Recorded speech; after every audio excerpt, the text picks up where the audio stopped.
Quand on a commencé le musée en 1957-58, il y avait encore des gens qui avaient connu en situation d'adulte la situation de la vie quotidienne à Arnes.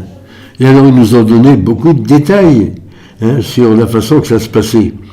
Et c'était pas gai, c'est le moins qu'on puisse vous dire, puisque plus les mois s'écoulaient, moins on avait du ravitaillement, plus la répression allemande était forte et dramatique. Les Allemands considéraient au départ, quand ils ont envahi la France, qu'on était leur vache à lait. C'est-à-dire que la France était réputée avoir un patrimoine agricole considérable, avoir des produits du terroir en abondance. Et moi, je me rappelle avoir été à Paris à Noël 1940, et on voyait dans les rues de Paris les Allemands avec tous des grands paquets. Ils avaient été chez les marchands de mode, de fourrure d'ailleurs, et ils achetaient avec de l'argent qu'ils avaient puis qui ne leur coûtait pas cher. Et tous ces paquets qu'ils achetaient, ils les envoyaient dans leur famille, où ils étaient privés de tous ces beaux articles. Mais il y avait aussi le problème de la nourriture, parce qu'il faut bien voir que avec toute l'armée que Hitler avait mobilisée, il y avait quantité de petites fermes allemandes qui étaient dépourvues de cultivateurs, parce que les cultivateurs étaient mobilisés dans l'armée. Alors donc, c'est pour ça que nos prisonniers de guerre, on les envoyait dans les fermes allemandes pour pouvoir remplacer les cultivateurs allemands qui étaient soldats. Vous saisissez, oui. Et puis, ma foi, ça a duré un certain temps. Mais plus ça allait, plus le temps passait, plus sur le front de l'Est, les Allemands avaient des pertes. Après la bataille de Stalingrad, en 1943, où l'Allemagne a perdu tout un corps d'armée, qui suppose des centaines de milliers de soldats, automatiquement, ces gens-là, ils étaient actifs avant-guerre. Donc il fallait les remplacer. Et c'est pour ça qu'on a fait ce qu'on appelle le travail obligatoire.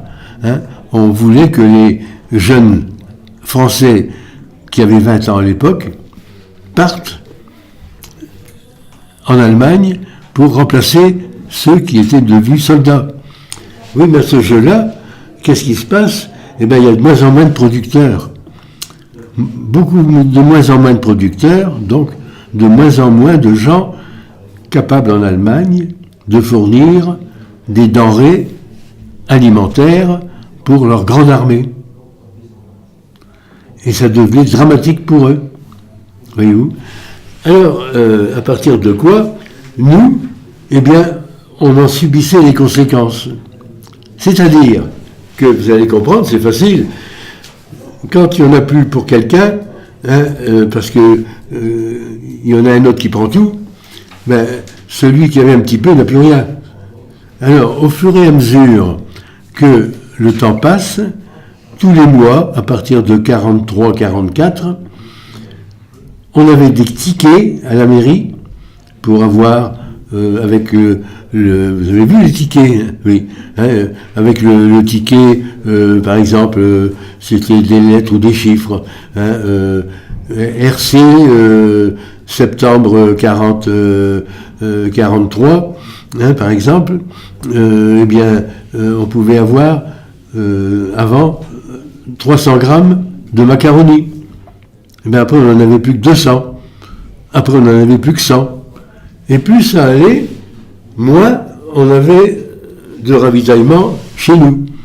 D'où le marché noir. Vous avez entendu parler du marché noir. Le marché noir, c'est quoi? Ben, ceux qui avaient un petit peu d'argent s'arrangeaient pour aller dans les campagnes. Hein. Ils prenaient le train, par exemple, à Lens, et puis ils s'en allaient du côté de Saint-Paul, du côté de Hesdin, du côté de Montreuil, et puis ils se répartissaient dans les petits villages. Alors ils apportaient avec eux un sac de charbon, ils rapportaient des produits que là-bas ils n'avaient pas, et puis il y avait des échanges, ou encore des ventes, plutôt des achats à prix élevé de denrées qui étaient précieuses. On payait 2-3 fois plus cher 1 kilo de pommes de terre, par exemple. Voyez-vous, hein? Mais bien content d'en avoir quand même. Hein? Et puis, il faut voir aussi qu'il y avait, ici, sur le plan local, eh bien, il n'y avait pas un petit coin de jardin où on ne cultivait pas des légumes. Tout était, on ne laissait rien traîner, tout était utilisé pour avoir de quoi manger.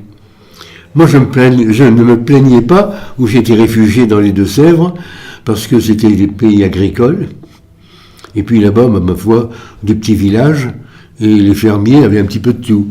Mais ici, mes grands-parents qui étaient restés ici, et qui habitaient ma maison, eh bien, je vais vous dire que mes beaux-parents, mes grands-parents plutôt, mes grands-parents, eh bien, heureusement qu'on envoyait des grands colis des Deux-Sèvres sur Arnes, pour permettre à mes grands-parents et à mes oncles et tantes de pouvoir manger un petit peu. Parce qu'il y en a qui ne mangeaient pas grand-chose. Des pâtes alimentaires ou autre chose qu'on pouvait avoir avec des tickets.